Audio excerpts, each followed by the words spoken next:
नहमदुहु व नुसल्ली अला रसूलिल करीम। सम्मानित आशिके रसूलेरा आपनारा आमार सालाम ग्रहण करुन।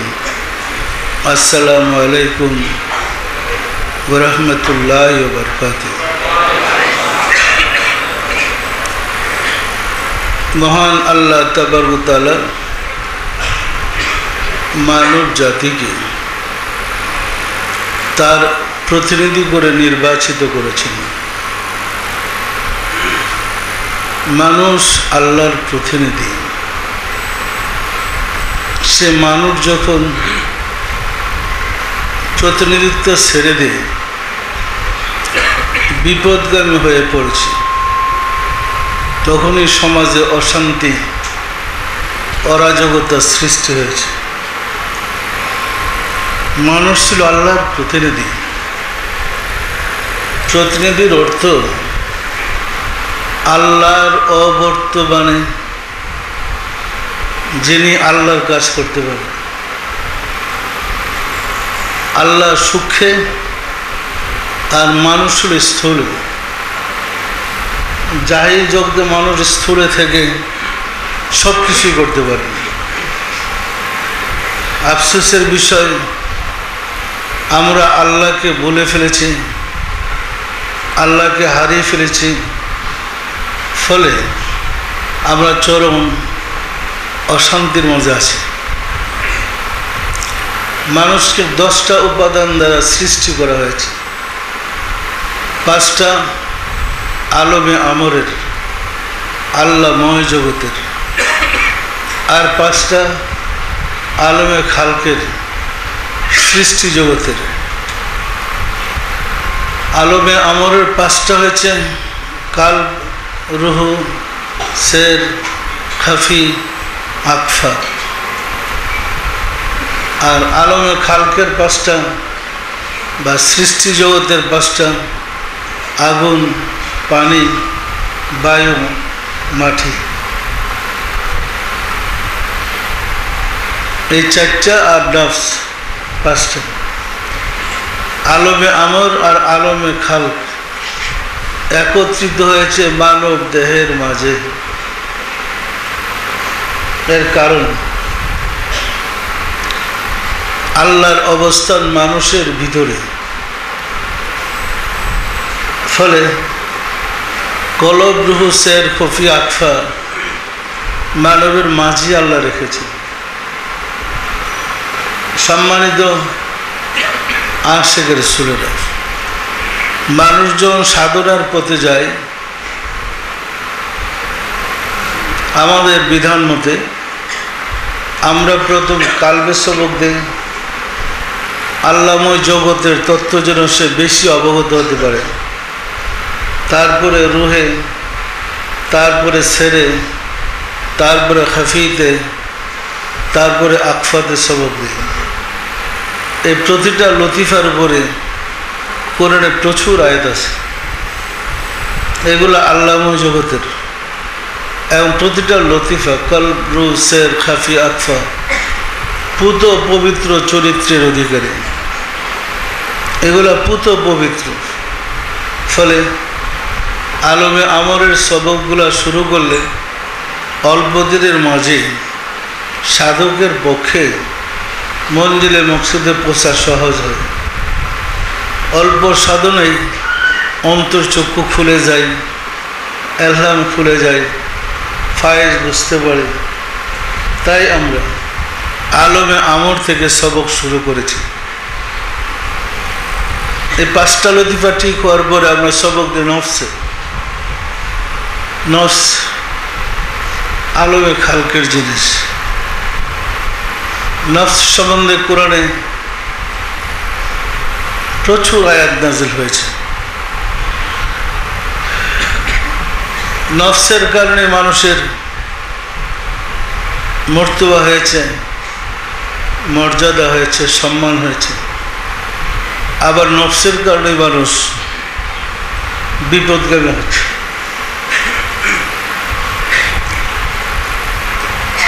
এই নফসকে পুত পবিত্র করা একজন সাধকের পরম দায়িত্ব।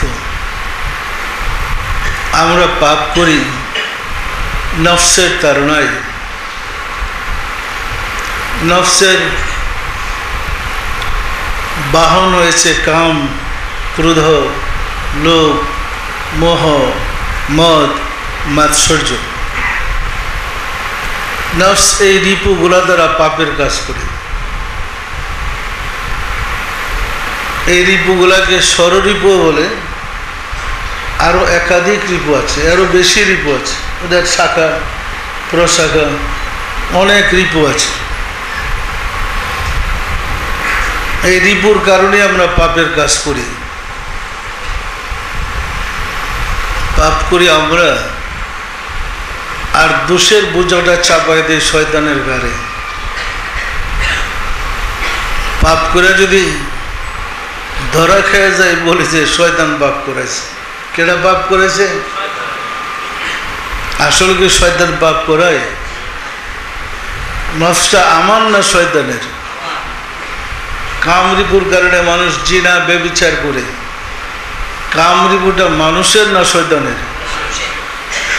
লোভের কারণে ঘুষ খায়, চুরি করে, ডাকাতি করে। লোভ রিপুটা শয়তানের না মানুষের? ক্রোধের কারণে মারামারি ঝগড়াঝাটি করে। ক্রোধ রিপুটা মানুষের না শয়তানের? সম্মানিত আশেকের সুলের, এই প্রতিটা রিপুকে শয়তান বলা হয়। সেই আপনার কাছের শত্রু। এই শয়তানের হাত থেকে বাঁচার জন্যেই আপনার সাধনা। শয়তানের সাথে, রিপুর সাথে যুদ্ধে যদি আপনি জয়ী হইতে পারেন, বিজয়ী হইতে পারেন, আপনি হবেন আল্লাহর প্রতিনিধি। যে জিনিসের মূল্য বেশি, সেটার পরীক্ষাও কঠিন হয়, পাওয়াও দুর্লভ হয়। সত্য না মিথ্যা বলেন? আমাদেরকে বিপদগামী কে করেছে? কে কে বলেন তো? শয়তান। তো আমাদেরই নফসটা, আমাদেরই। আমরা তো তাকে লালন পালন করেছি। কি বলেন? নফসটা অন্য কারণ, আমাদের নিজেদের। আমি বলছি, আমি চাচ্ছি আল্লাহকে এবং শয়তানকে আপনাদের কাছে দেখাই দিতে। একদম কাছের না, যে এই যে দেখেন দুজনের দূরত্ব কোথায়।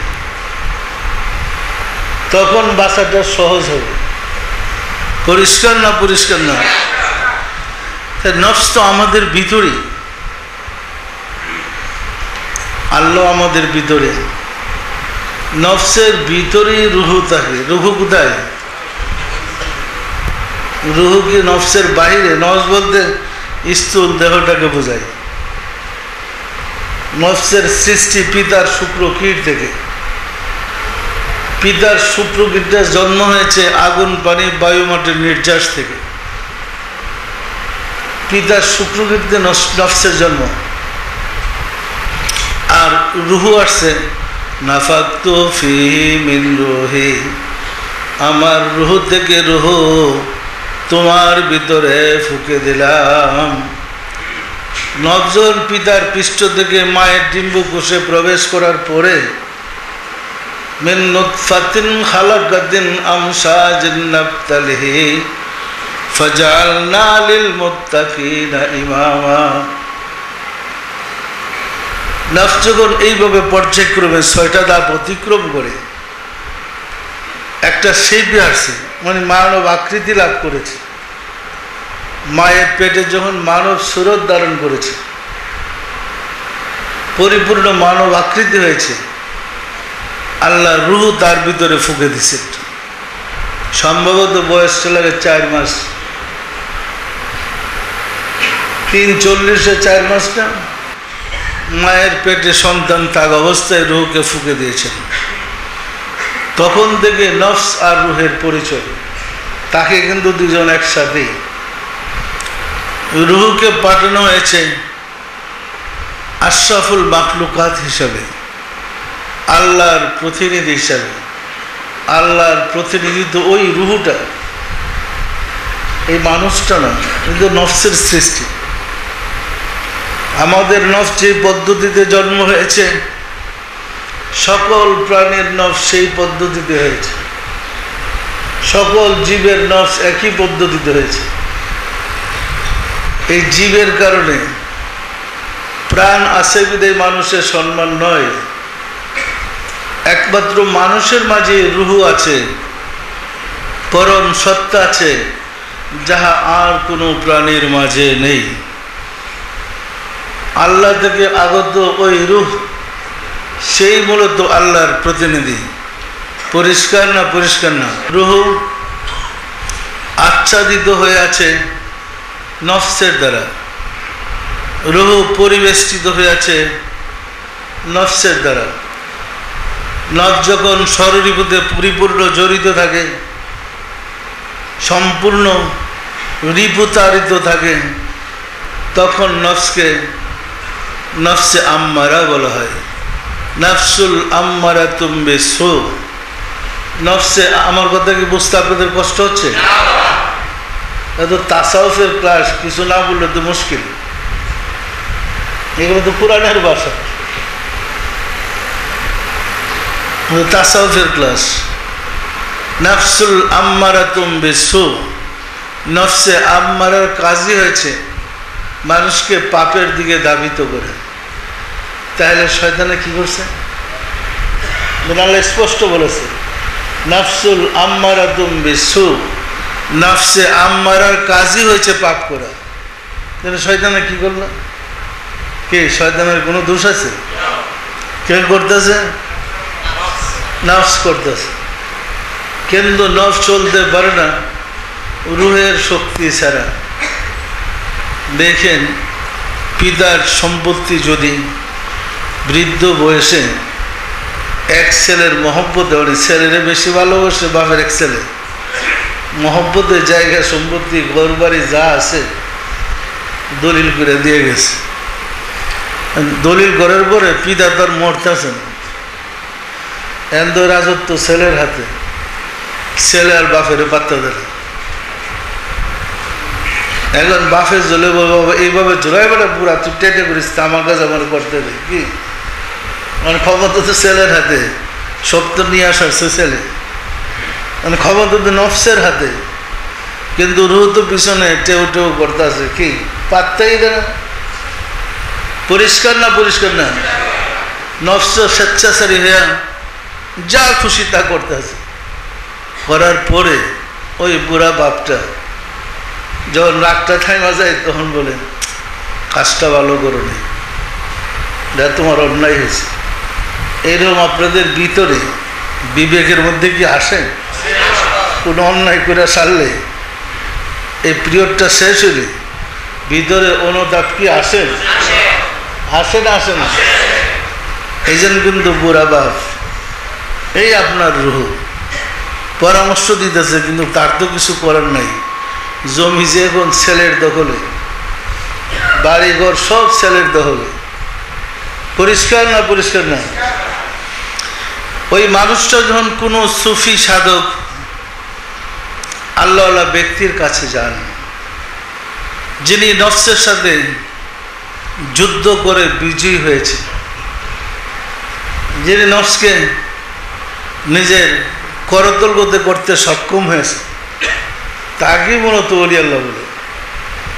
তার সান্নিধ্যে গেলে তিনি যে পরামর্শ দেন, যে সবক দেন, এইগুলা মস্ক করতে করতে নফসে আম্মারা থেকে মানুষ উন্নত হয়ে নফসে লাওয়ামায়। তখন সে বুঝতে পারে আমার কি কি পরিবর্তনটা হইতেছে। সম্মানিত আশিক রাসূলেরা, সবক নেওয়ার পর থেকে সবসময় আমাদের উচিত আমাদের কর্মের দিকে খেয়াল রাখা, যে আমার কি কি পরিবর্তন হচ্ছে, কি কি উন্নতি হইতেছে। আমার যা দোষ ত্রুটি আছে সবসময় বড় করে চোখ রাখতে হবে সেই দোষগুলোর উপরে। দোষ দূর করতে হবে আর গুণ সৃষ্টি করতে হবে। দোষগুলো ক্রমান্বয়ে দূর করতে করতে একটা স্টেজ আসবে, নফসে আম্মারা থেকে নফস উত্তীর্ণ হয়ে নফসে লাওয়ামাই। যে ছেলেটা ক্লাস 1-এ পড়তো, 1 বছর পড়ার পরে তার উন্নতি অনুযায়ী, পরীক্ষা পাস অনুযায়ী ভালো রেজাল্ট করলে ক্লাস 2-তে যায়। যে ক্লাস 2-তে পড়েছে 1 বছর পরে ভালো রেজাল্ট করলে ক্লাস 3-তে যায়। 2-র পড়া 3-র পড়া 1 পড়া নয়। সত্য না মিথ্যা বলেন? ওই রকম আমাদের কর্মের বিবরণী ওই রকমই। নফসে আম্মারা থেকে সাধনা করে উত্তীর্ণ হইতে পারলেন, অর্থাৎ অসংযমী নফসকে কিছু কিছু সংযমী করতে পারলে, নফসের দ্বারা কিছু ভালো কাজ করতে পারলে আমরা উত্তীর্ণ হয়ে নফসের লাওয়ামাতে যাব। আমাদের স্থান যখন নফসের লাওয়ামায় যাবে, অবস্থাটা হবে এরকম, আমরা একবার ভালো কাজ করব, আবার মন্দ কাজ করব। নফসে মুসলমান হয়ে সারে নাই তো, সুযোগ পেলেই পাপ করবে, আবার অনুতাপ অনুশোচন আসবে, কী করলাম, কান্দাকাটি করে মাফ চাবে নিজে নিজেই, কেউ বলতে হবে না, নিজের মধ্যে অনুশোচনা শুরু হয়ে যায়।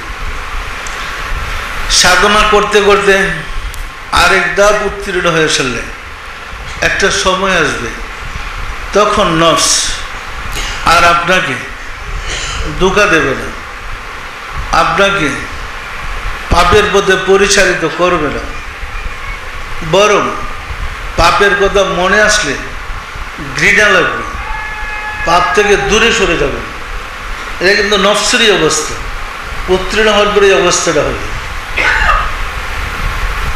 ওই অবস্থা যাওয়ার পরে নফসের নাম পরিবর্তন হয়ে যায়। 1, 2, 3 যেমন আছে না, নফসে আম্মারা, নফসে লাওয়ামা, নফসে মুতমাইনা। ওই অবস্থাটাকে নফসে মুতমাইন্না বলে। পরিশান্ত নফস একদম পরম শান্তিতে বসবাস করে, তার চিন্তা ভাবনা কোনো খেয়াল থাকে না, সে সার্বক্ষণ আল্লাহতে সন্তুষ্ট থাকে।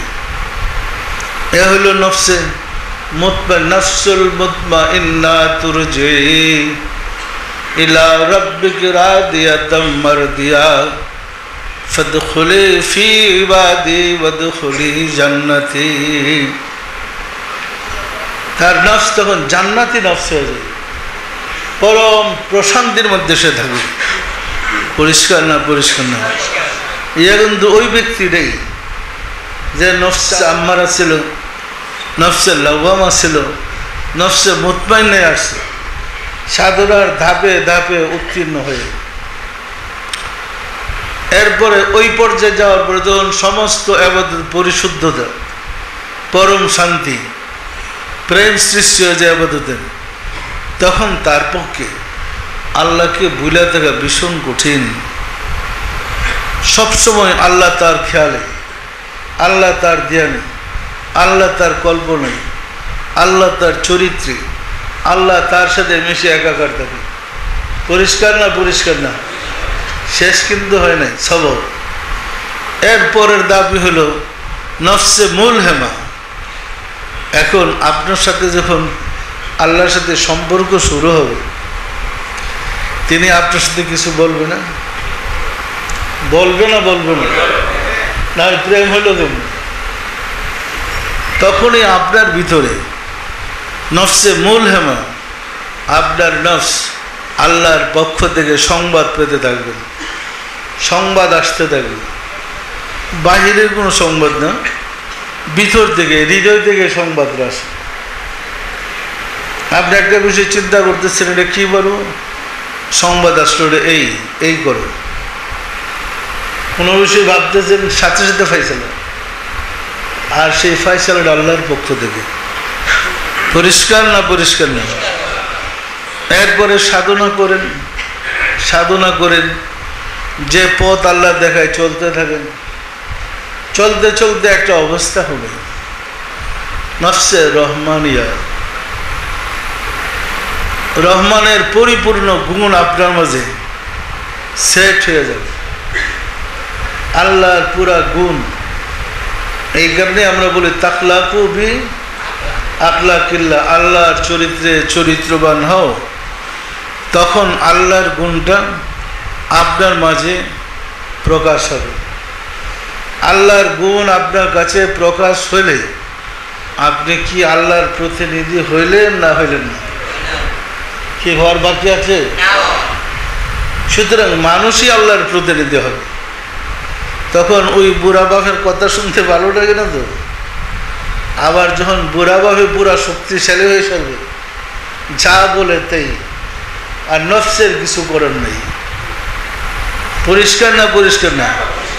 নফস তখন রুহের আলো দ্বারা আলোকিত হয়ে যায়, রুহের চরিত্রে চরিত্রবান হয়ে যায়। বাল্বের ভিতরে বিদ্যুৎ প্রবেশ করলে বাল্বের কাজ বলতে পারবো আমি তোমার আলো ধারণ করব না? কাছের কিছু বলার ক্ষমতা আছে? ওই রকম আপনার যে দেহ, সে বলবার কোনো অধিকারই রাখে না যে আমি তোমাকে ধারণ করব। ঠিক দেহটা ওই রকম বাল্বের আলোর মতো আলোকিত হয়ে যাবে। ওই ব্যক্তিরই কর্মকাণ্ড যা প্রকাশ পায়, ওহাই আল্লাহর কর্মকাণ্ড। পরিষ্কার না? পরিষ্কার না? এইসব কথাবার্তা কিন্তু হাদিস কোরআনে আছে, নাই এমন কথা না। কিন্তু আমরা যে জানি না, এই সাবজেক্ট যে আমরা পড়ি না, এই সম্বন্ধে যে আমাদের কোনো ধারণাই নেই। সম্মানিত আশিক রাসূলেরা, প্রতিটা কথা কোরআনের প্রচুর আয়াত আছে। বলতে চেয়েছিলাম, সুফিদের কাজ হলো, সাধকদের কাজ হলো আমাদের নিজের দোষগুলো বেশি করে দেখা। আমরা উল্টা আমাদের গুণ কি আছে আগে উপস্থাপন করি তা, আর দোষ যত আছে ডাকতে চেষ্টা করি। সত্য না মিথ্যা বলেন? দোষ ডাইকে রাখলে দোষ দূর হবে কেন? দোষটা প্রকাশ হলে দূর করবার একটা কৌশল সৃষ্টি হবে। এই দোষ ডাইকে রেখে আমরা যদি বিদায় হই, যে দোষ নিয়েই তো গেলাম, আর দোষ দূর করে যদি যাইতে পারি পরিশুদ্ধ হয়ে গেলাম, কোনটা ভালো বলেন তো? সুতরাং সবসময় খেয়াল রাখবেন আমাদের কি কি দোষ আছে। নিজের দোষটা বড় করে দেখেন, এই দোষ থেকে আমাদেরকে বাঁচতে হবে। এক নম্বর দোষ, আমরা ছিলাম আল্লাহর প্রতিনিধি। কার প্রতিনিধি? এখন কার প্রতিনিধি আছি? নফসের প্রতিনিধি। এখন কার প্রতিনিধি আছি? আমাদের যে আল্লাহর প্রতিনিধি, সেটা হলো রুহু, আল্লাহর কাছ থেকে আসছে, আর পরিচালিত হচ্ছে নফসের দ্বারা। তাহলে আমরা নফসের প্রতিনিধি হইলাম না? আমাদের আল্লাহর প্রতিনিধি হওয়া উচিত না? উচিত না? সুতরাং আমাদের সাধনেই নিজের নফসকে আল্লাহর চরিত্রে চরিত্রবান করা। যিনি করতে পেরেছেন তিনি আল্লাহর সাথে মিশে একাকার হয়ে গেছে। সম্মানিত আশিক রাসূলেরা, মানুষ আল্লাহর সাথে মিশে একাকার হতে পারে এই সংবাদরা জগতে ছিল না। সুফিরা জানতেন, বাহিরের লোক জানত না। মনসুর হাল্লাসকে এই যে শুলে চড়াইলেন, দিয়া জাহিরিতে প্রমাণ করলেন মানুষ আল্লাহর সাথে মিশে একাকার হতে পারে। মনসুর হাল্লাস ফানা অবস্থায়, ফানা মানে বিলীন হওয়া, মিশে একাকার হয়ে যাওয়া, যেমন রুগীর সাথে জিন মিশে একাকার হয়ে যায়। ফানা অবস্থায় বলতেছিলেন আনাল হোক, আমি হোক। আনাল হোক মানে আমি হোক, মানে আমি পরম প্রভু। পরিষ্কার না? পরিষ্কার না? এখন মানসুরের সাথে যদি আল্লাহ মিশা একাকার থাকে, আল্লাহ কইতে পারবে না আমি আল্লাহ? আল্লাহ বলতে পারবে না আমি আল্লাহ? জিনে যদি রুগীর সাথে মিশা রুগীর মুখ দিয়ে বলতে পারে আমি জিন, সে আমার ছায়াতে পাড়া দিচ্ছে, দিকে ধরছে, কার মুখ দিয়ে বলে? রুগীটার মুখ দিয়ে জিনে বলে না? বলে না?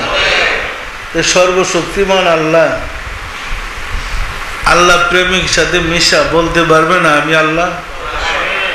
আল্লাহ কি পরিচয় দিতে হবে আমি মানুষ? মানুষ পরিচয় দেখে আল্লাহর জায়েজ হবে? আল্লাহ তো আল্লাহই, পরিষ্কার না? পরিষ্কার না? আল্লাহ ওই কথাটাই বলছে, আড়াল হোক আমি হক। ফতোয়া শুনেছে তার বিরুদ্ধে, তার অঙ্গ প্রত্যঙ্গ কেটে টুকরা টুকরা করা হয়েছে, শুলে চড়ানো হয়েছে। এখন রক্তের কণাগুলা বলে, ফোঁটাগুলা বলে আনাল হোক, আনাল হোক বলছিল এক মুখে।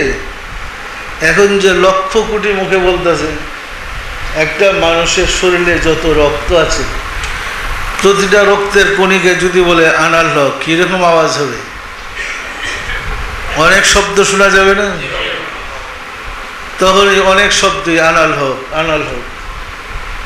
কাজী ফতোয়া দিলেন, এই রক্ত মাংসের টুকরাগুলোকে খড়ি দিয়ে আগুন দেওয়া পুড়াই ফেলো। আগুন দেওয়া পুরানোর পরে ছাইয়ের কণিকা আরো বেশি হয়েছে, ছাইগুলা বলতেছে আনাল হোক। কাজের তো পড়ছে একটা বিপদে, যত দিক তত ঝামেলা বাড়তি আছে। এরপরে নির্দেশ দিলেন এগুলাতে নদীতে ফেলে দাও, নীল নদী। নীল নদী ফালানোর পরে নীল নদের যত পানি আছে এক ফুটা করে হলে কতগুলো হবে? সবার মধ্যে জোয়ার আইসা উঠে গেছে, আনাল হোক, আনাল হোক। এখন দেশ ডুবাই মারার কায়দা। তো মানসুর আল্লাহ রহমতুল্লাহ আলাইহি ঘটনার আগেই তার এক বক্তকে বলছিলেন, কাজী তো আমাকে এভাবে হত্যা করবে। এবং সর্বশেষে নদীতে যখন ছায়ের কণাগুলা ফেলে দিবে, তখন নদীতে বান ডাইকা এই দেশকে ডুবাইয়ে মারবে, এই দেশের মানুষকে ডুবাইয়ে মারবে। তা আমার পরামর্শ, তার এক বক্তকে বলতেছিলেন, আমার এই সেরা কম্বলটা, ওনার ব্যবহারের একটা সেরা কম্বল ছিল, তোমাকে দিয়ে গেলাম। যখন ওই নদীর বান ডেকে মানুষকে ডুবায় মারতে যাবে, তুমি নদীর পাড়ে গিয়ে আমার কম্বলটা পানিতে নিক্ষেপ করে বলবে, হে নদীর পানি, মানসুরের দোহাই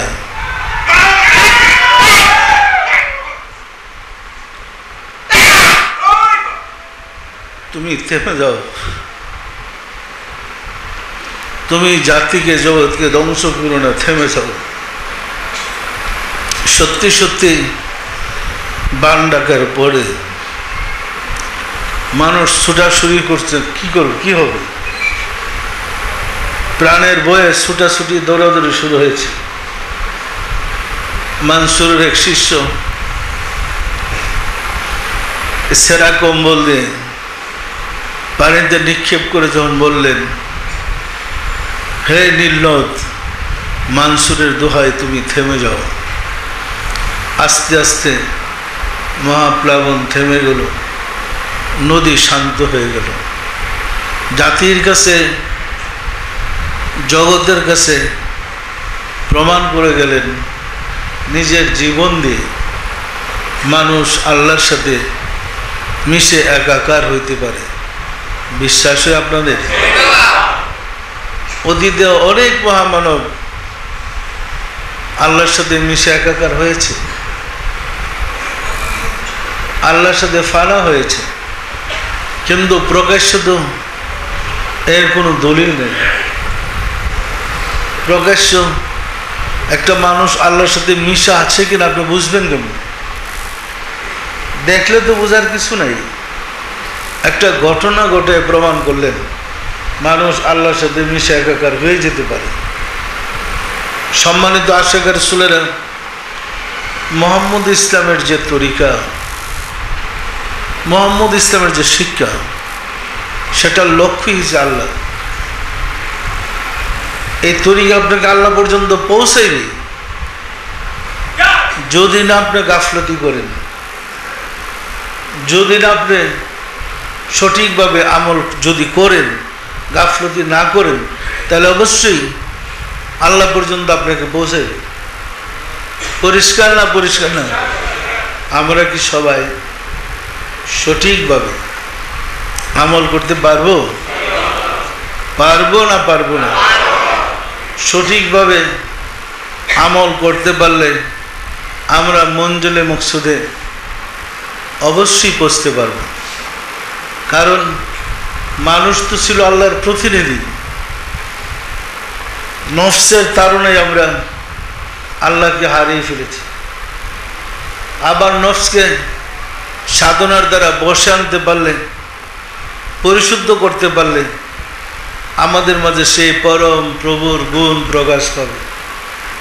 ইহা কি অসম্ভব কিছু মনে হচ্ছে?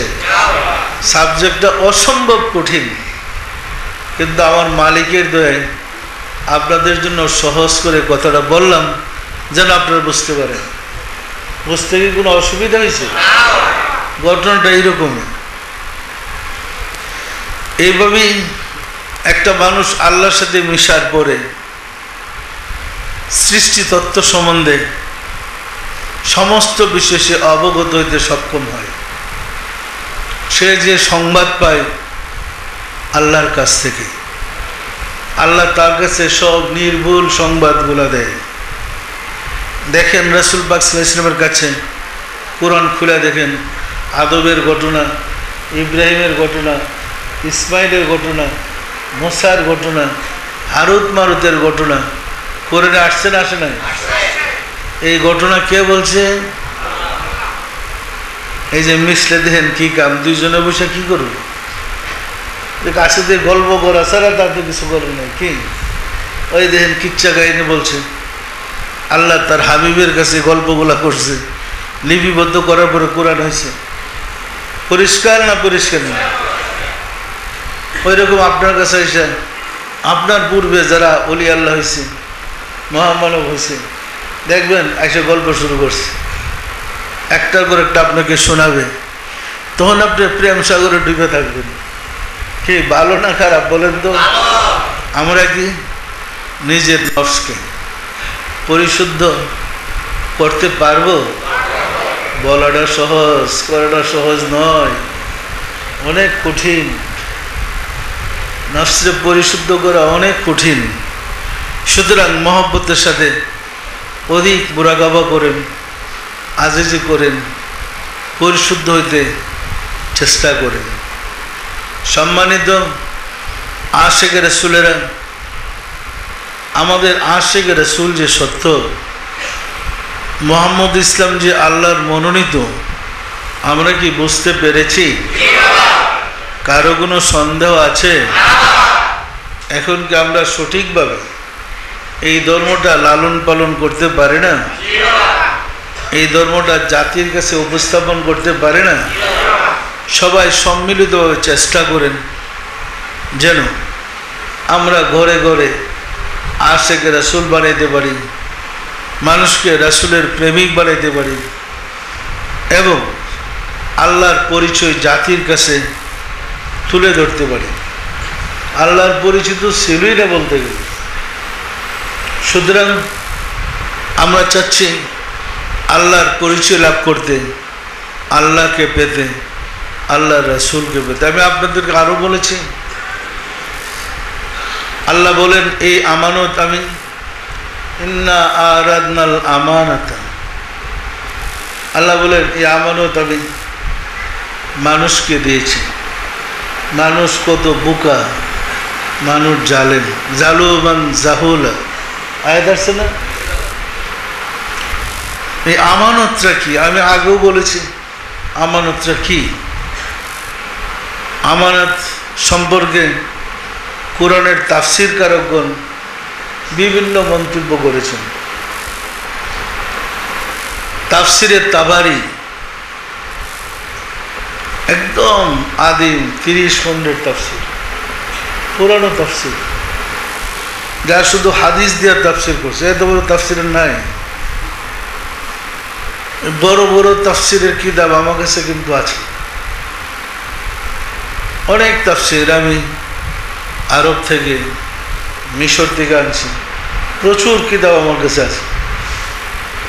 তো আমাদের হুজুরদেরকে বললাম আসলে আমানতটা কি। আমি আলোচনাটা করছি আপনাদের পরিষ্কার হওয়ার জন্য।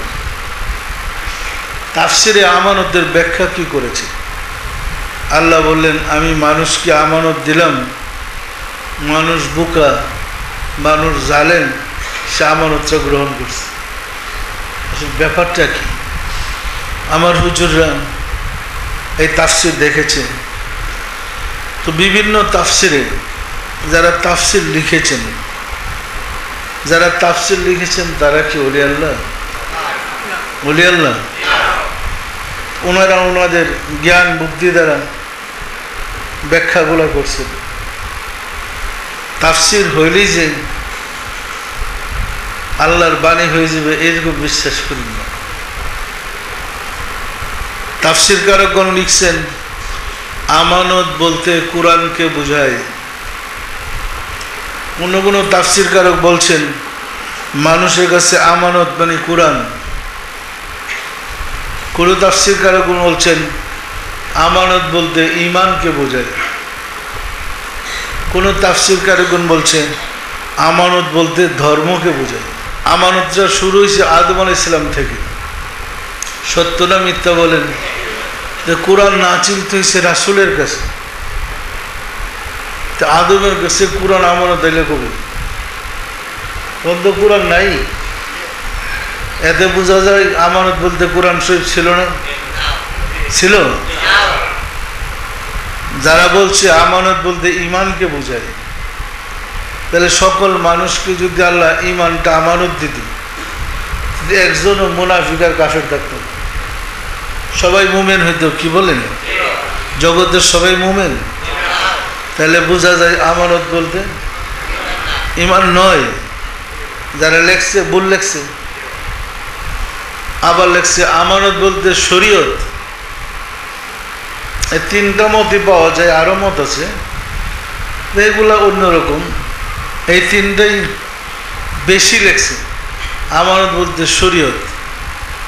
আদম আলাইহিস সালামের শরীয়তে ভাই বোনে বিবাহ জায়েজ ছিল। আমাদের শরীয়তে কি জায়েজ?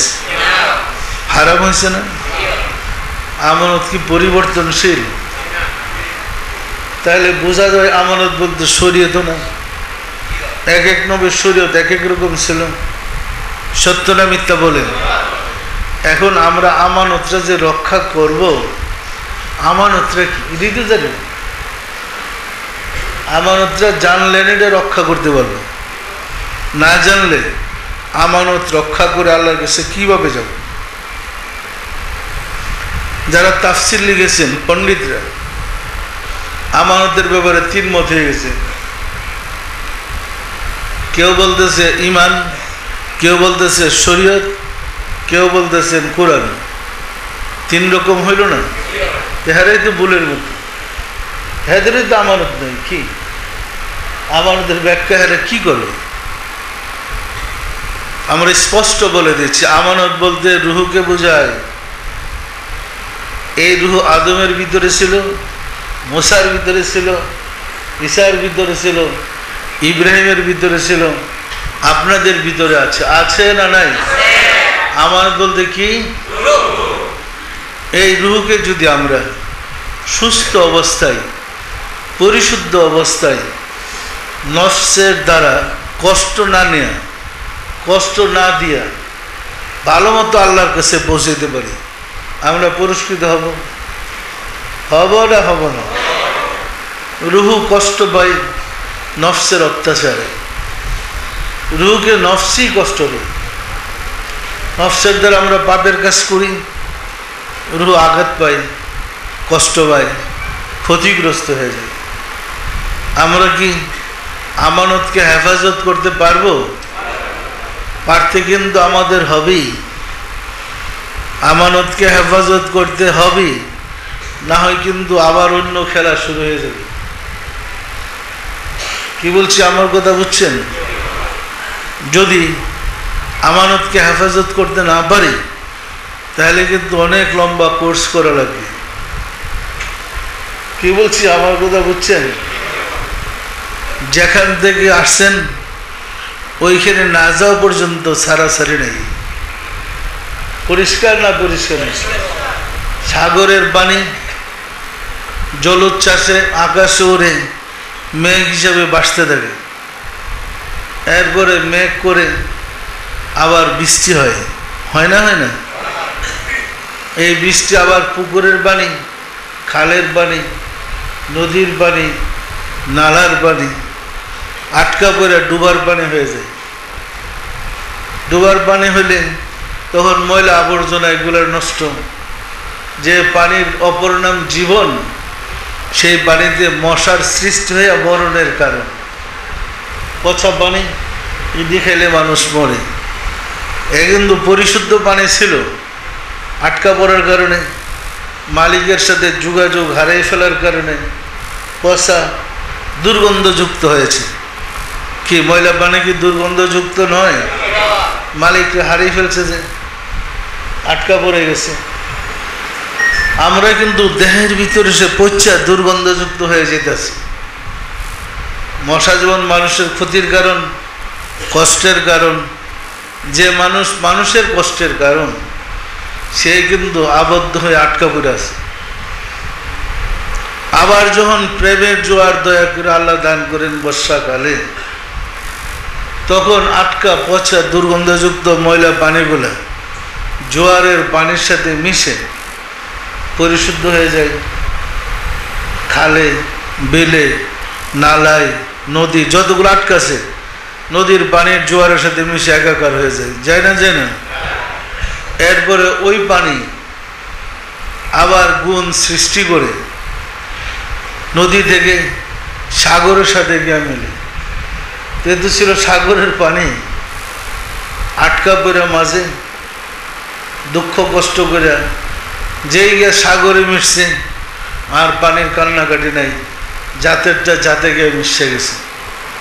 মনে রেখেন, মিশার আগ পর্যন্ত কিন্তু এই কারবারই। আমি কি গুছিয়ে বলতে পারছি?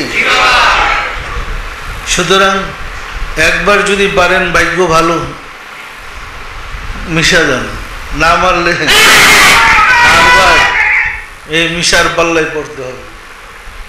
পরিষ্কার না পরিষ্কার না? সম্মানিত আশিক রাসূলেরা, যে মহান রব্বুল আলামিন দয়া করে অনিষ্ট থেকে, অস্তিত্ব থেকে আমাদেরকে অস্তিত্বে আনলেন, তিনি কি আমাদের কাছে প্রশংসা পাওয়ার যোগ্য নয়? যোগ্য না? যোগ্য না? তাকে বলে থাকা কি আমাদের উচিত হবে? সব সময় কালবের মাধ্যমে তাকে স্মরণ রাখুন। আমরা আল্লাহ রিজিক দাতা, আমাদের গবেষণার মধ্যে বোধহয় কাজ চলতেছে এখন, না? আল্লাহ রিজিক দাতা। দেখলাম রিজিক দাতা আল্লাহ কি করেন। পবিত্র কোরআন আল্লাহ বলছেন, যাদের কালবে আমার জিকির জারি আছে, আমি তাদের জন্য উত্তম রিজিকের ব্যবস্থা করে থাকি। তাহলে আপনার কালবে যদি আল্লাহর জিকির থাকে, তিনি বলেন আমি উত্তম রিজিকের ব্যবস্থা করে থাকি, তাহলে আপনার রিজিকের চিন্তা করার কোনো দরকার নয়, আছে নাকি? অন্য আয়াতে বলছে, যেহেতু আল্লাহ রিজিক দাতা, তিনি তো সবার রিজিক দেওয়া দেখেন। যাদের কালবে জিকির আছে তাদের জন্য আমি, আল্লাহ বলেন, তাদের জন্য উত্তম রিজিক দ্বারা সম্মানিত করেছে। আয়াতরা বলছে এরকম, যাদের কালবে আমার জিকির আছে, আমি তাদেরকে উত্তম রিজিক দ্বারা সম্মানিত করেছি। তাহলে যিনি উত্তম রিজিকের দ্বারা, ভালো রিজিকের দ্বারা আমাদেরকে সম্মানিত করতেছেন, আমাদের কি রিজিকের চিন্তার দরকার আছে? আছে? সম্মানিত আশিক রাসূলেরা, আমরা তো কলবটা ঠিক করলেই পারি।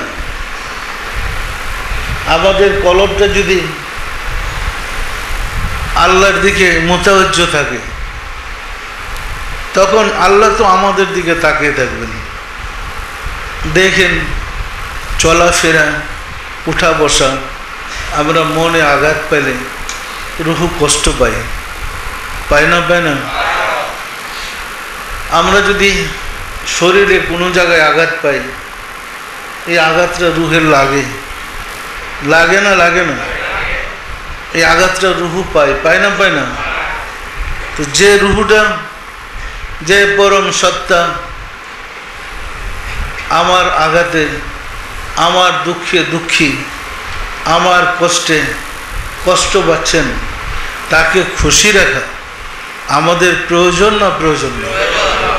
সুতরাং অধিক মোরাকাবা করেন, সাধনা করেন, যেন পরম প্রভুকে খুশি এবং শান্তি দিতে পারেন। আমরা যদি সঠিকভাবে মালিকের কথা মতো চলি, মালিকের ধ্যান এবং খেয়ালে থাকি, যা প্রয়োজন সব তো তিনিই করবেন। পরিষ্কার না? সুফি সাধকদের কাজ, সাফাতে সুফি আসছে পরিষ্কার,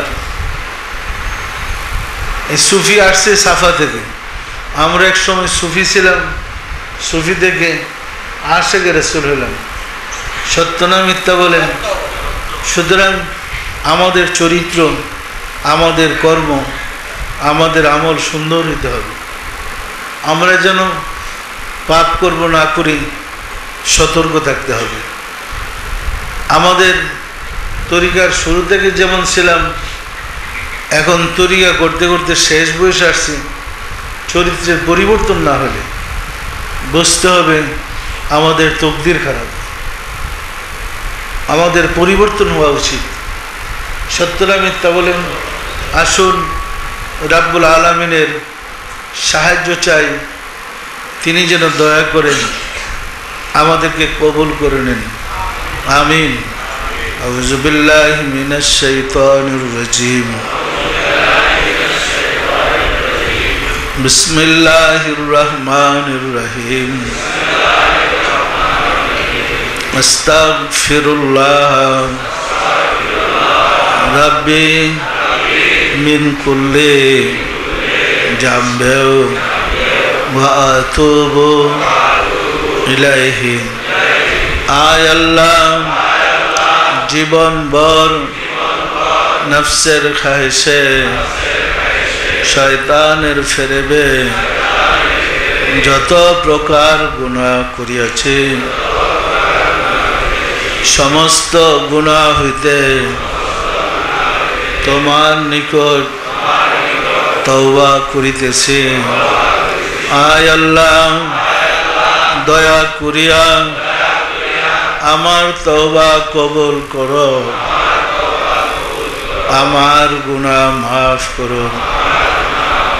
লা ইলাহা ইল্লাল্লাহ মুহাম্মাদুর রাসূলুল্লাহ।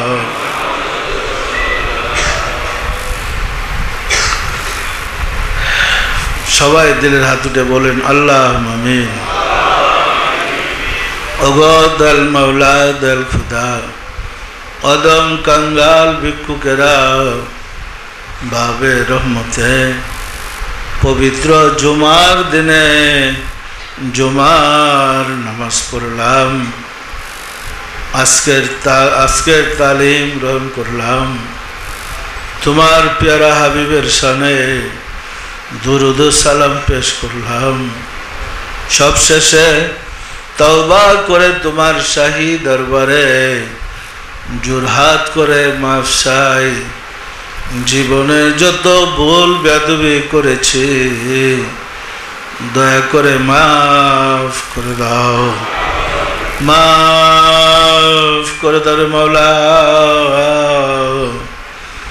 আমাদের ভুল বেয়াদবিকে মাফ করে দাও, আমাদের ইবাদত গুলো কবুল করে নাও। এর ফজিলত পৌঁছায় দাও তাজদারে মদিনা সরকার দু আলম হযরত মুহাম্মদ মুস্তাফা আহমদ মুস্তাফা সাল্লাল্লাহু আলাইহি ওয়াসাল্লাম জুরে সব নজর পৌঁছাও।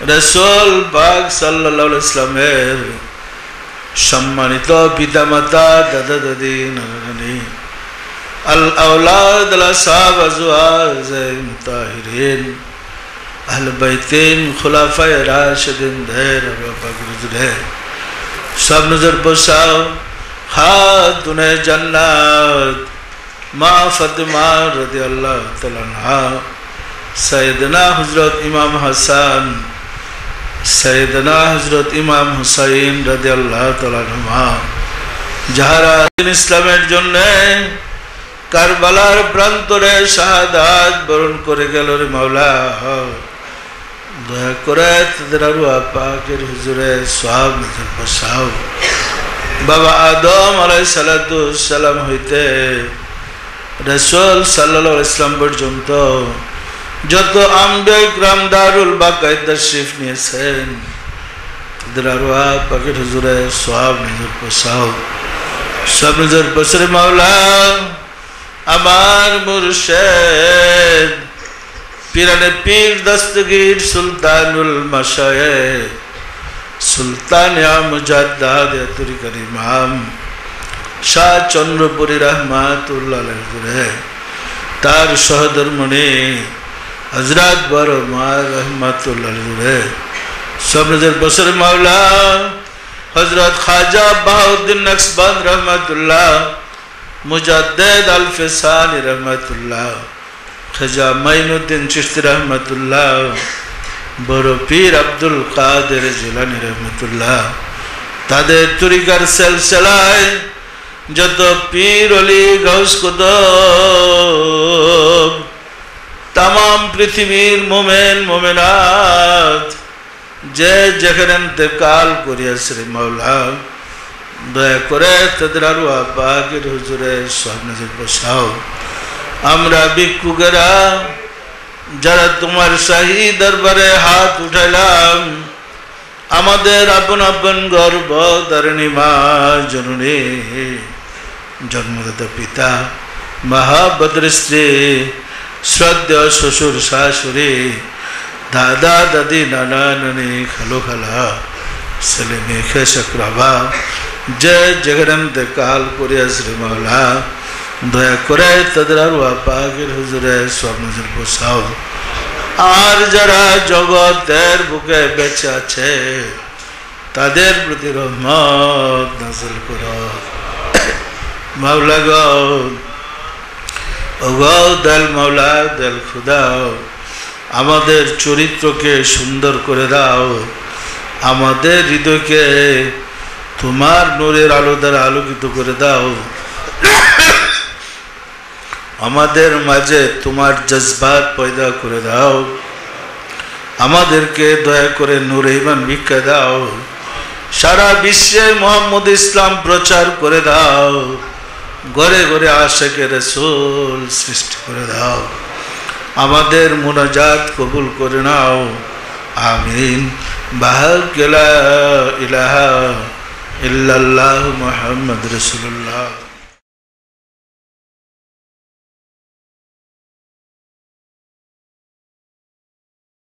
আউযু বিল্লাহি মিনাশ শাইতানির রাজিম বিসমিল্লাহির রহমানির রহিম নাহমাদুহু ওয়া নুসাল্লি আলা রাসূলিহিল কারীম আম্মা বাদ সর্বপ্রথম আমি আমার মহান মুর্শিদ যুগ শ্রেষ্ঠ মহামানব সুফি সম্রাট হযরত শাহ দেওয়ানবাগী মাদ্দাজিলুল আলী হুজুর কেবলাজানের পরশময় কদম মোবারকে শত কোটি সালাম ও কদমবুচি জানিয়ে আমি গোলাম আমার বক্তব্য শুরু করছি উপস্থিত বাবে রহমত দানবাগ শরীফে আগত আশিকে রাসূল ভাইরা আপনারা সকলেই আমার সালাম গ্রহণ করুন আসসালামু আলাইকুম ওয়া রাহমাতুল্লাহি ওয়া বারাকাতুহু আজ পবিত্র জুমাবারে জুমার দিনে আমরা মহান মালিকের সন্তুষ্টি উদ্দেশ্যে এই বাবে রহমতে এসে জুমার নামাজ আদায়ের উদ্দেশ্যে এসেছি এবং আমাদের মহান মুর্শিদের সাথে সাক্ষাৎ হয়েছে, মিলাদ শরীফ পাঠ করলাম, কিছুক্ষণ পর জুমার নামাজও আদায় করতে যাব। তো আশেক রাসূল ভাইরা, আপনাদের জানার বাকি নেই আমার মহান মুর্শিদের একটি অলৌকিক ঘটনার কথা, যে কিছুদিন পূর্বে আমার মহান মুর্শিদ সুফি সম্রাট হজরত শাহ দেওয়ানবাগী মাদ্দা জিলুল আলী হুজুর কেবলা জানকে তার ভক্তবৃন্দ, শুভাকাঙ্ক্ষীগণ যারা চাঁদের মধ্যে দেখতে চেয়েছেন তারা তাকে চাঁদ দেখতে পেয়েছেন। আশেকে রাসূল ভাইরা, আপনারা জানেন যে সমগ্র বিশ্বের জন্য চাঁদ একটা, ঠিক না? তাহলে সমগ্র বিশ্বের জন্য যদি চাঁদ একটা হয়ে থাকে, সমগ্র বিশ্বের জন্যে মোহাম্মদ ইসলাম রাসূল পাক সাল্লাল্লাহু আলাইহি সাল্লামের যে মনোনীত ধর্ম সেটাও কিন্তু একটাই, একাধিক নয়। সমগ্র বিশ্বের জন্য যদি মোহাম্মদ ইসলাম এক হয়ে থাকে, তার মুর্শিদও একজন, একাধিক নন। তো আমরা যদি চাঁদের দিকে যখন যারা আশেকরা বিভিন্ন জন তাকিয়েছেন, বিভিন্ন জন দেখেছেন, তো বিষয়টা দেখা মানুষের কল্পনার সাথে থাকতে পারে, যার কারণে বিভিন্ন জন অনেক সময় বিভিন্ন রকমও দেখেছেন। কিন্তু সবাই তো আমার মহান মুর্শিদকে দেখেছেন। মেজর সাহেবজাদা হুজুর এই চাঁদের ছবিটা তুলে এনে আমরা বাবাজানের রুমে দেখছি, 3-4টা আরও ছবি মোবারক দেখতে পেরেছি। তো আমাদের মধ্যে যে অনেকে হয়তো আরও 3-4টা চেহারা মোবারক দেখে সন্দিহান যে সুফি সম্রাট হুজুর কেবলা জানের সাথে এই চেহারা মোবারকগুলা কার। আরও একাধিক চেহারা মোবারক দেখা গেছে, যেহেতু ছবিটা বিমূর্ত, একদম স্পষ্ট না, যার কারণে বিভিন্ন জনের কল্পনা বিভিন্ন রকম দেখা গেছে। তো বিভিন্ন জন বিভিন্ন রকম চিন্তা করেছে, কেউ এমুক বলেছে, কেউ এমুক বলেছে। কিন্তু যদি আপনারা একাধিক জনের কথা বলেন, জিনিসটা গুরুত্বহীন হয়ে যায়, ঠিক নয় কি? কারণ যুগের যুদ্ধে মুজাদ্দেদ এক সময় একজনই আসে, ইমাম একজনই হন। তো যুগের ইমাম যিনি হবেন তার চেহারে তো চাঁদে দেখা যাবে, অন্য কারো থেকে দেখা যাবে কি? এটা কিন্তু আমাদের জন্য স্পষ্ট। তাহলে আমাদের বর্তমান যুগের ইমাম হচ্ছে আমাদের যুগশ্রেষ্ঠ মহামানব সুফি সম্রাট হযরত শাহ দেওয়ানবাগী হুজুর কেবলা জান। তো উনার চেহারে তো চাঁদে দেখা যাবে। উনি ধর্মের উপরে এতগুলো সংস্কার করেছেন, যুগের মুজাদ্দেদ হয়েছেন, যুগের ইমাম হয়েছেন, তা মোহাম্মদ ইসলামের পুনর্জীবন দানকারী হয়েছেন, সমস্ত আম্বিয়াদের বেলায়েত লাভ করেছেন। এতগুলো পোস্ট মহান রাব্বুল আলামিনের তরফ থেকে অন্য কোনো মহামানবের পক্ষে পাওয়া সম্ভব হয়নি। তাহলে বোঝা গেল যে আল্লাহ তাআলা ওনাকে সব দিক থেকেই স্বয়ং সম্পূর্ণ করেছেন। কিছুদিন পূর্বে এই চাঁদে দেখার আরও কয়েক বছর আগে 2000 সালের দিকে মানুষ তার বিরুদ্ধে বিভিন্ন রকম প্রোপাগান্ডা করে বেড়েছে।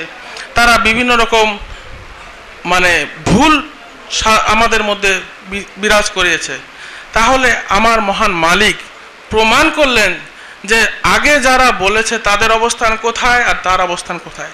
তিনি বলেছেন যে আমাকে খারাপ বানিয়ে আপনারা হিরো হতে চেয়েছেন, আপনাদেরকে জিরো বানিয়ে দেওয়া হবে, এবং তারা জিরো হয়েও গেছে, তাই নাকি? এবং তার অবস্থানকে তিনি মহান মালিক সেই চাঁদের মধ্যে ফুটিয়ে তুলে সবার জন্য প্রমাণ করলেন যে বর্তমান যুগে আমার মনোনীত ব্যক্তি একজন, আর নাকি।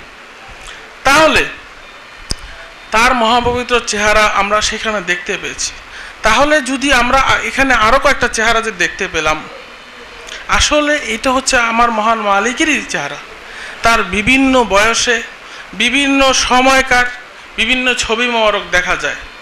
চেহারা মোবারকগুলো আমি খেয়াল করেছি, একটা চেহারা মোবারক দেখা যায় সাইড ফেস, আরেকটা দেখা যায় সোজাসুজি, আরেকটা দেখা যায় যুবক বয়সের একটা মানুষ, আরেকটা দেখা যায় মানে একটু চাপা ভাঙা, দাড়ি মোবারক লম্বা, এরকম ছবি দেখা যায়, বিভিন্ন রকম দেখা গেছে।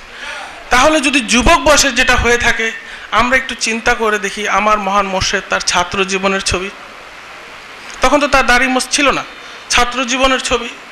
তারপর আরেকটু একটু গাল ভাঙা যেটা দেখা যেত মুক্তিযুদ্ধ থেকে ফিরে এসে যখন তিনি আর্মি রিলিজিয়াস টিচার অবস্থায় ছিলেন তখনকার ছবি, আর একটা ছবি যেটা সরাসরি দেখা যাচ্ছে সেটা হলো বর্তমানকার ছবি, আর একটা ছবি যেটা সাইড ফেস দেখা যাচ্ছে সেটা হয়তো আরও কিছুদিন পরেরকার ছবি।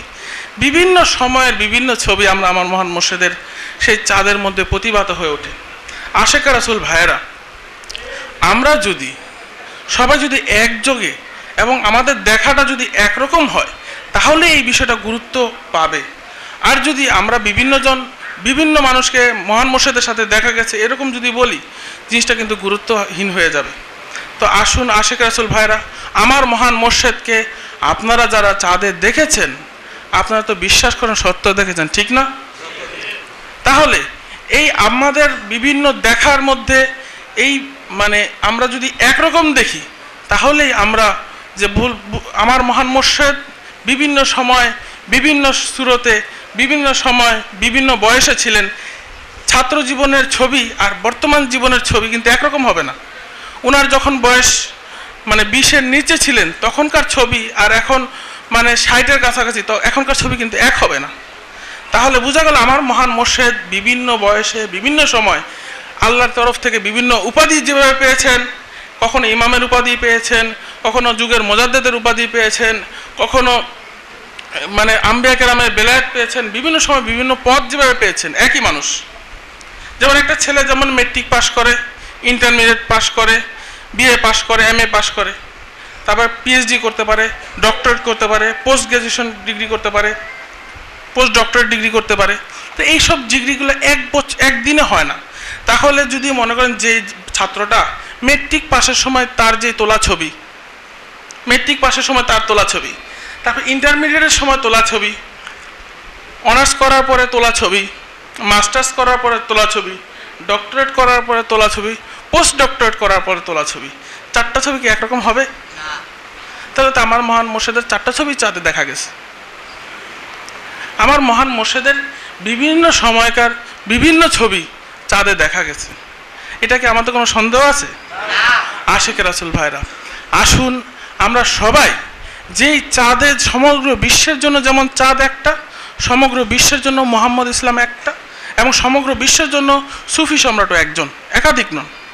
তা আমরা তার শিক্ষায় শিক্ষিত হই এবং তিনি আমাদেরকে আশেক রাসূল হওয়ার আহ্বান করেন। ইতিপূর্বে বিভিন্নজন বিভিন্ন রকম আলোচনা করেছেন এবং তারা সবাই বিভিন্ন রকম মুহাম্মদ ইসলামের বিভিন্ন সাইড তুলে ধরেছেন। কিন্তু আমরা যদি মহান মুর্শিদকে ভালোবেসে, আপনারা দেখেন মহান মুর্শিদকে ভালোবাসলে একটা মানুষ আশেকে রাসূল হয়। তো রাসূলকে ভালোবাসলে রাসূল আশেকে রাসূল হবে, মুর্শিদকে কেন ভালোবাসলে আশেকে রাসূল হবে? তাহলে তিনি মুর্শিদের মুর্শিদ আল্লাহর পক্ষ থেকে মনোনীত যেই নূরে মুহাম্মদী যুগে যুগে বিভিন্ন মহামানবদের পৃষ্ঠে চলে আসছে। যেমন আদম আলাইহিস সালামের যুগে নূরে মুহাম্মদী বলতে ছিল আদম আলাইহিস সালাম, নূহ আলাইহিস সালামের যুগে নূরে মুহাম্মদী বলতে ছিল নূহ আলাইহিস সালাম, মুসা আলাইহিস সালাম, ঈসা আলাইহিস সালাম, ইব্রাহিম আলাইহিস সালাম, তারপর রাসূল পাক সাল্লাল্লাহু আলাইহি সাল্লাম বিভিন্ন যুগে। যেমন আদম আলাইহিস সালামের যুগে যেমন যারা ছিলেন লা ইলাহা ইল্লাল্লাহ আদম খলিফাতুল্লাহ, মুসা কালিমুল্লাহ, এইভাবে বিভিন্ন জন বিভিন্ন কলাম, কিন্তু লা ইলাহা ইল্লাল্লাহ ঠিক আছে, পরে অংশ চেঞ্জ হয়েছে। সেভাবে বিভিন্ন সময় বিভিন্ন মানুষ বিভিন্ন সময় আগমন করেছেন। বিভিন্ন নবী শরীয়ত যেভাবে এক ছিল না, তা আমার মহান মুর্শিদ এখন বর্তমানে এসেছেন এই নূরে মুহাম্মদী, যেই নূরে মুহাম্মদী আদমের মধ্যে ছিল, যেই নূরে মুহাম্মদী নূহ আলাইহিস সালামের মধ্যে ছিল, যেই নূরে মুহাম্মদী ঈসা আলাইহিস সালামের মধ্যে ছিল, ইব্রাহিম আলাইহিস সালামের মধ্যে ছিল, মুসা আলাইহিস সালামের মধ্যে ছিল, সেই নূরে মুহাম্মদী রাসূল পাক সাল্লাল্লাহু আলাইহি ওয়াসাল্লামের মধ্যেও ছিল। সেই মুহাম্মদী বড় পীর আব্দুল কাদের মুজাদ্দিদ আল ফিসানি, যুগে যুগে যেই মহামানবগণ এসেছেন সবার মধ্যে সেই নূরে মুহাম্মদী। এখন এই নূরে মুহাম্মদী আমাদের কাছে এসেছেন আমার মহান মুর্শিদের রূপে। তাহলে আমরা এখন যদি রাসূল পাক সাল্লাল্লাহু আলাইহি ওয়াসাল্লামকে ভালোবাসতে যাই, ভালোবাসতে হবে কাকে? মুর্শিদকে। তাই আমার মহান মুর্শিদের অনুসরণ করা, এটাই আমাদের রাসূল পাক সাল্লাল্লাহু আলাইহি ওয়াসাল্লামকে ভালোবাসার উদ্দেশ্য। আশেক রাসূল ভাইরা, উনি দাওয়াত দেন, উনার দরবার শরীফে এসে উনার শিক্ষা গ্রহণ করে উনার মিলাদ শরীফ পাঠ করলে একটা মানুষ রাসূল পাক সাল্লাল্লাহু আলাইহি ওয়াসাল্লামের দিদার লাভ করতে পারে। দুনিয়াতে এমন কোনো মতবাদ আছে কি যে রাসূল পাক সাল্লাল্লাহু আলাইহি সাল্লামের সাথে এইভাবে সরাসরি সাক্ষাৎ হয়? দরবার শরীফে সুফি সম্রাট হুজুর কেবলা জান বলেছেন যে আপনারা আমার দরবারে এসে কে কে রাসূল পাক সাল্লাল্লাহু আলাইহি সাল্লামকে উঠেছেন, হাত উঠান। আপনাদের মধ্যে এখন আমি জিজ্ঞাসা করি, আপনারা মহান মুর্শিদের শিক্ষা গ্রহণ করে এবং উনার মিলাদ শরীফে পাঠ করে আপনারা যারা একটু রাসূল পাক সাল্লাল্লাহু আলাইহি সাল্লামের দিদার পেয়েছেন একটু হাত উঠান তো। আপনার একটু তাকিয়ে দেখেন কত মানুষ রাসূল পাক সাল্লাল্লাহু আলাইহি সাল্লামকে দেখেছে, এবং রাসূল পাক সাল্লাল্লাহু আলাইহি সাল্লামকে দেখে কেউ মিথ্যা কথা বলে না। হাত নামান, ধন্যবাদ। তাহলে এত মানুষ যে রাসূল পাক সাল্লাল্লাহু আলাইহি সাল্লামকে দেখেছে, তার মানে কি? একটা বিষয় যে শরীয়তে যেমন একটা জিনিস দেখে 2 জন বা 3 জন সাক্ষী দিলে ইসলামী শরীয়তে সেই সাক্ষী অ্যাকসেপ্টেবল। 2 জন মানুষ যেভাবে চাঁদ দেখে সাক্ষী দিলে সেই সাক্ষী মানে ইসলামে গ্রহণযোগ্য হয়। আগামীকাল যদি ঈদের জন্য তারা চাঁদ দেখে, আগামীকাল ঈদ হবে। আগামীকাল রোজার জন্য যদি তারা চাঁদ দেখে, তো আগামীকাল রোজা হবে। তো 3 জন মানুষের সাক্ষী শরীয়তে যে কোনো বিচার আচার কার্যকর হয়। তাহলে এত মানুষ যেখানে রাসূল পাক সাল্লাল্লাহু আলাইহি সাল্লামকে দেখেছে, চাঁদে আমার মহান মুর্শিদের ছবি মোবারক দেখেছে, এটা তো মিথ্যা হতে পারে না, ঠিক না? তাহলে যেই শিক্ষা গ্রহণ করলে শতকরা 80% মানুষ, আমি বলি না তার চেয়ে বেশি, শতকরা প্রায় 85-90% মানুষ রাসূল পাক সাল্লাল্লাহু আলাইহি সাল্লামের দিদারে যায়, এটাই তো সঠিক পথ, ঠিক নয় কি? আমরা নামাজে বলি ইহদিনাস সিরাতাল মুস্তাকিম, হে আল্লাহ আমাদেরকে সরল সঠিক পথ দান করো। আমাদের কি সিরাতুল মুস্তাকিম চিনার বাকি আছে? আমাদের জন্য মুহাম্মদ ইসলাম হচ্ছে সিরাতুল মুস্তাকিম। যেমন মুহাম্মদ ইসলাম একাধিক নয়, সিরাতুল মুস্তাকিমও পৃথিবীর জন্য একটাই। চাঁদ যেমন পৃথিবীর জন্য একটা, সিরাতুল মুস্তাকিমও একটা। হ্যাঁ, মানুষ বিভিন্ন মতে বিশ্বাসী হলে তাকে সিরাতুল মুস্তাকিমই আসতে হবে। আপনি যদি ঢাকা থেকে চট্টগ্রামে যেতে, ঢাকা চট্টগ্রামে একটা রাস্তা আছে, আপনি ডানে বামে এদিক সেদিক ঘোরাঘুরি করেন, আপনি ঢাকা থেকে চট্টগ্রাম গিয়ে পৌঁছতে পারবেন না। সেভাবে আপনার গন্তব্যস্থলে পৌঁছতে হলে সিরাতুল মুস্তাকিম একটাই, একাধিক হওয়ার সম্ভাবনা নাই। তো আশেকে রাসূল ভাইরা, আমার মহান মুর্শিদের আশেক হওয়ার জন্য আমি আপনাদের সবাইকে আবার আহ্বান জানাই। আপনারা যারা তাকে চাঁদে দেখেছেন, আপনারা সবাই বিশ্বাস করেন আপনারা সত্যই দেখেছেন। রাসূল পাক সাল্লাল্লাহু আলাইহি সাল্লামকে আপনারা যারা দেখেছেন তারা সত্যই দেখেছেন। কেন? রাসূল পাক সাল্লাল্লাহু আলাইহি সাল্লামের সুরত শয়তান ধারণ করতে পারে না। রাসূল পাক সাল্লাল্লাহু আলাইহি সাল্লাম হাদিসে বলেছেন, মান রাআনি ফাকাদ রাআল হক, যে আমাকে দেখেছে সে সত্যই দেখেছে। আর আমার মহান মুর্শিদ সুফি সম্রাট হুজুর কেবলা জানের দরবারে এসে শতকরা 80 থেকে 85% মানুষ রাসূল পাক সাল্লাল্লাহু আলাইহি সাল্লামের দিদারে যায়। আর এই যে 5-10% মানুষ যে দেখে না, সেটা তাদের ভুলের কারণেই দেখে না। আমি যদি মহান মুর্শিদের দরবারে আসি, কিন্তু আমার মধ্যে যদি রিয়া কাজ করে, আমার মধ্যে যদি মানে ফখর কাজ করে, তাহলে তো আমার মঞ্জিলে মকসুদে পৌঁছতে পারবো না। তাহলে আসুন আমরা সবাই মহান মুর্শিদের দরবারে গোলামি করে আমাদের ইহকাল ও পরকালের মুক্তির ব্যবস্থা করেন।